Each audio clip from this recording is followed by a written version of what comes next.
Plus जो ख्वाजा साहब का वंशज है, राजा का दामन नहीं छोड़ेंगे, राजा का हिंदुस्तान जिंदाबाद, राजा का हिंदुस्तान जिंदाबाद, राजा का हिंदुस्तान जिंदाबाद, सूफियों का हिंदुस्तान जिंदाबाद, बुजुर्गों का हिंदुस्तान जिंदाबाद, सबका हिंदुस्तान जिंदाबाद, नारे तकबीर जिंदाबाद, नारे रिसालत जिंदाबाद, नारे रिसालत जिंदाबाद, नारे रिसालत जिंदाबाद, राजा का गुंबद जिंदाबाद,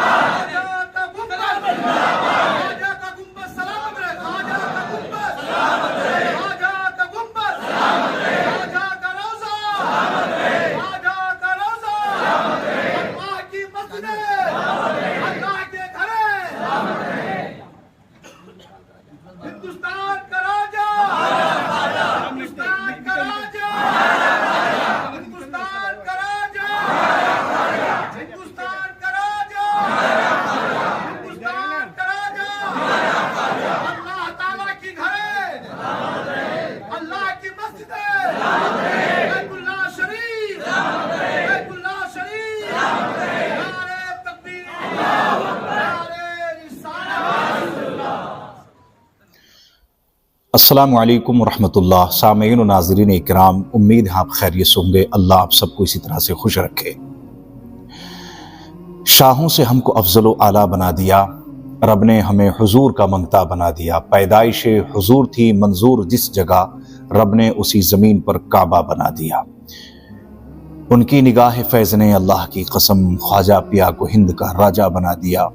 मेरे नबी की शान करीमी तो देखिए, अहमद रज़ा को इल्म का दरिया बना दिया। मेरे दोस्तों, बहुत अहम गुफ्तगू करने वाला हूँ क्योंकि अब बात बारगाह ख्वाजा तक पहुँच चुकी है। मेरे दोस्तों, पहले आप खुद्दाम ख्वाजा गरीब नवाज़ की गुफ्तगू को सुन लिए। छोटा सा वीडियो है कि क्या कुछ कहा है, फिर 2 मिनट की मेरी गुफ्तगू ज़रूर सुनकर जाइएगा। पहले इनको सुन लीजिए आप। प्लस जो ख्वाजा साहब का वंशज है, जिनके बाप दादा की दरगाह है, वो मज़ार है, उसको पार्टी नहीं बनाया। आप किस कैपेसिटी में चले गए वहां पर? गवर्नमेंट की कैपेसिटी में? तो गवर्नमेंट जवाब देगी। गवर्नमेंट का ये रिकॉर्ड है। गवर्नमेंट अपने लिखे से थूके को चाट नहीं सकती। जो उसने पोजीशन पहले क्लियर कर दी है इस स्थान को लेकर के, उसके अंदर अब क्या लिख के देगी भाई? मैं सारी बातों को लेकर के इस निष्कर्ष पर पहुंचा हूं कि the place of worship president act को जो खिलौना बना दिया गया है, उसके ऊपर कोई एक्शन नहीं हो रहा है। कोई उसके किसी भी सेक्शन के ऊपर कोई एक्शन नहीं लिया जा रहा है।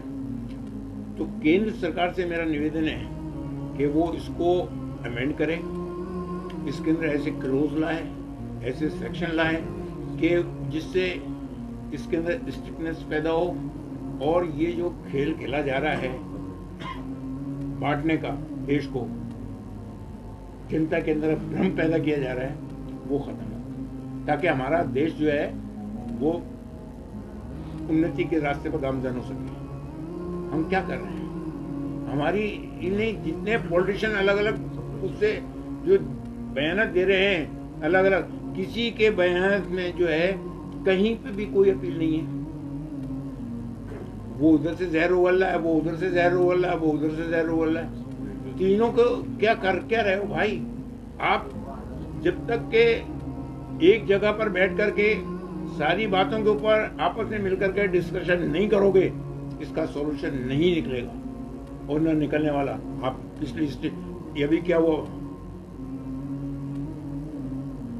अभी क्या हुआ जिसके ऊपर आज सुप्रीम कोर्ट को इंटरफेयर करना पड़ा। मैं सुप्रीम कोर्ट से भी ये अपील करता हूं कि वो सो मोटो इसके अंदर एक्शन ले, सो मोटो एक्शन ले, और उस सेक्शन को जिसको ये कहते हैं कि साहब इसके अंदर जो है सर्वे का कोई वो नहीं है प्रोविजन, तो उस पोजीशन को क्लियर करें अपने जजमेंट्स के अंदर। और मैं अपील करूंगा कि देश के अंदर शांति, अमन का माहौल, भाईचारे का माहौल बनाए रखें, और ऐसा कोई काम अपनी तरफ से नहीं करें जिसकी वजह से नई कंट्रोवर्सी पैदा हो। उनके खुद्दाम को सुना और इन्होंने जो कुछ कहा है वो काबिल गौर है। याद रखिए, अगर आप जुल्म को जुल्म नहीं समझते हैं तो आप गुलामी के आला तरीन दर्जे पर हैं, और आप जुल्म को जुल्म नहीं कहते हैं तो आप जिहालत के आला तरीन दर्जे पर हैं।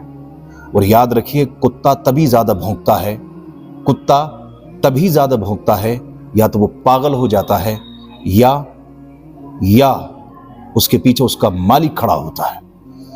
कुत्ते कई सालों से लगातार भौंक रहे हैं। बाबरी मस्जिद थी, कई साल पहले विवाद खत्म हो गया, कई साल तक इस पे विवाद चला।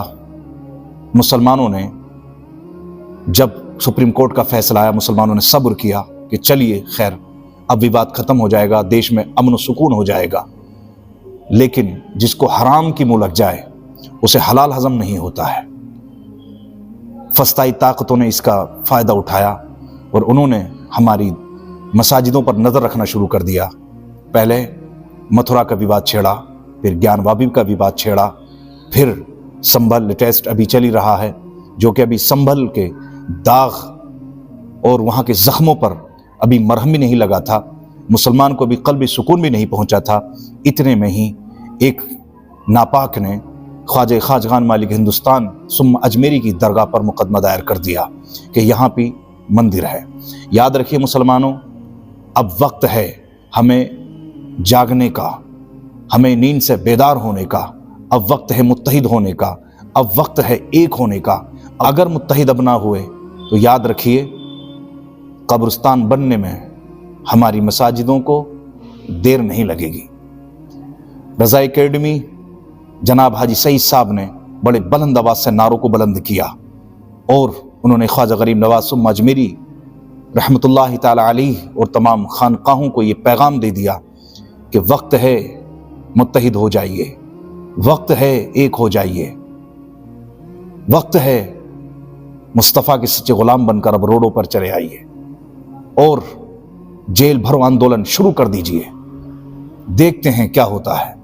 इसलिए मेरे दोस्तों, मुत्तहिद रहिए और एक होकर इस आवाज़ को बुलंद कीजिए, वरना ये आग इन्होंने जो शुरू की है ये बहुत देर हो जाएगी और न जाने कहाँ तक और किस किस को लपेटे में लेगी, ये शायद वक्त ही बता पाएगा।